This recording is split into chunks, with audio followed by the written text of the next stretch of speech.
Shalom, selamat pagi God Lovers. Tiap jam kita membutuhkan Tuhan. Kita percaya tiap jam juga Dia akan melindungi kita, menyertai kita sepanjang hidup kita.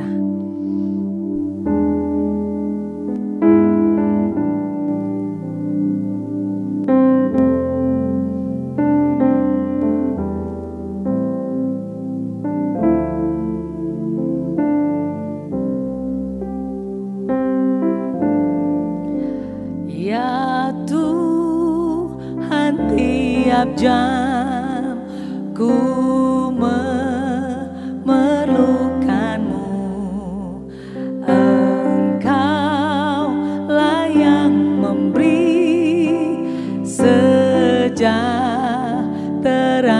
penuh setiap jam, ya Tuhan, di Kau ku perlukan. Datang juru selamat, berkatilah.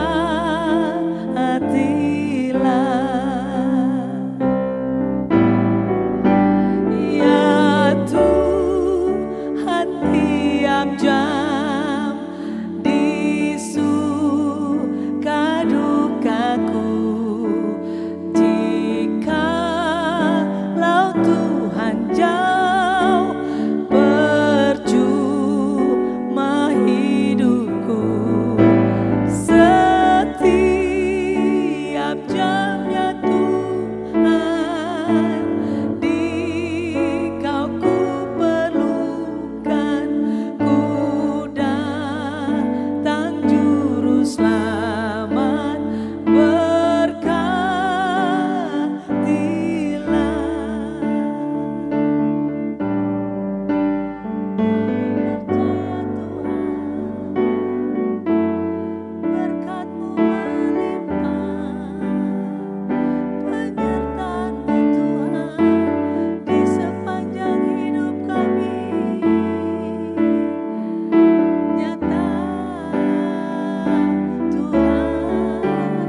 Shalom, selamat pagi jemaat yang dikasihi Tuhan. Jumpa kembali bersama Word from Heaven.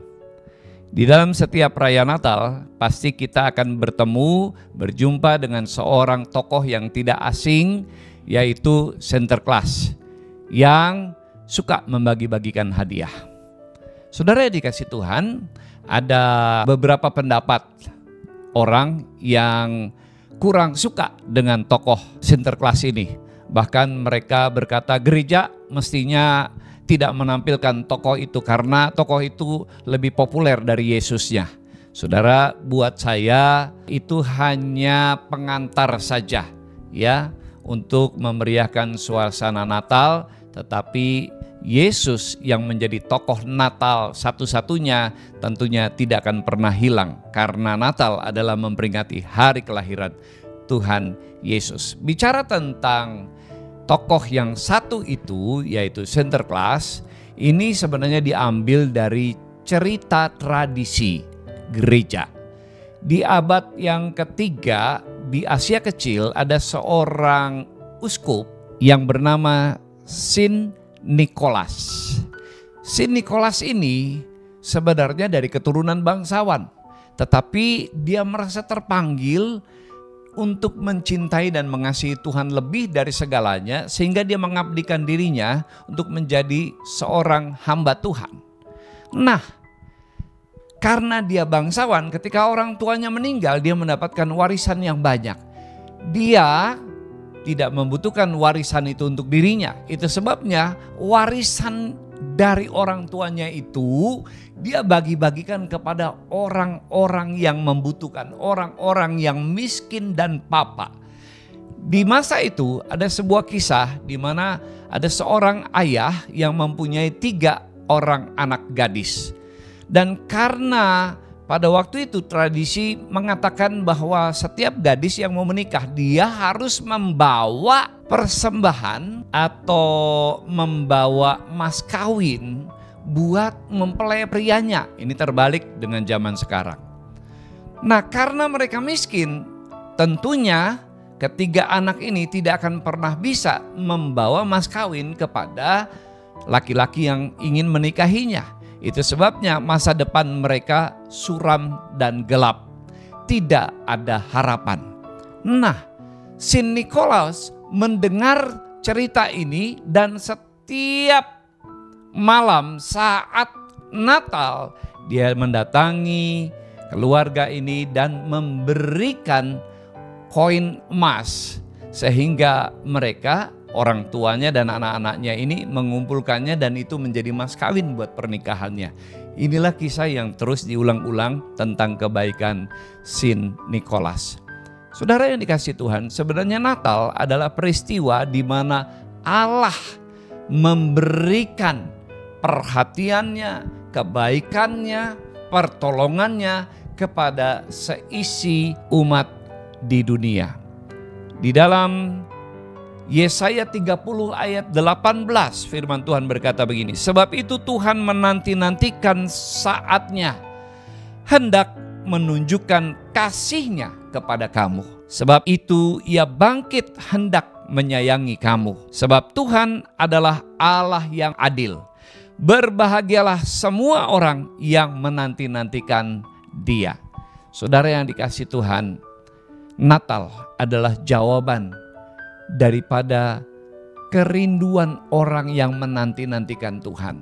Sekalipun saudara ada dan tinggal di dalam kegelapan, tidak memiliki pengharapan, tapi Allah menunjukkan kasih-Nya kepada saudara. Inilah arti daripada peristiwa Natal, di mana Allah mengasihi, mencintai, dan memperhatikan umat-Nya. Biarlah kita menyambut perhatian Allah, cinta kasih Allah itu dengan sukacita dan juga kecintaan kita kepada Tuhan. Selamat Hari Natal. Tuhan memberkati. Mari kita berdoa. Kami sungguh bersyukur di dalam menyambut hari Natal kelahiran Tuhan Yesus. Kami diingatkan bahwa itu adalah bukti cinta kasih Allah yang besar kepada kami seisi dunia ini.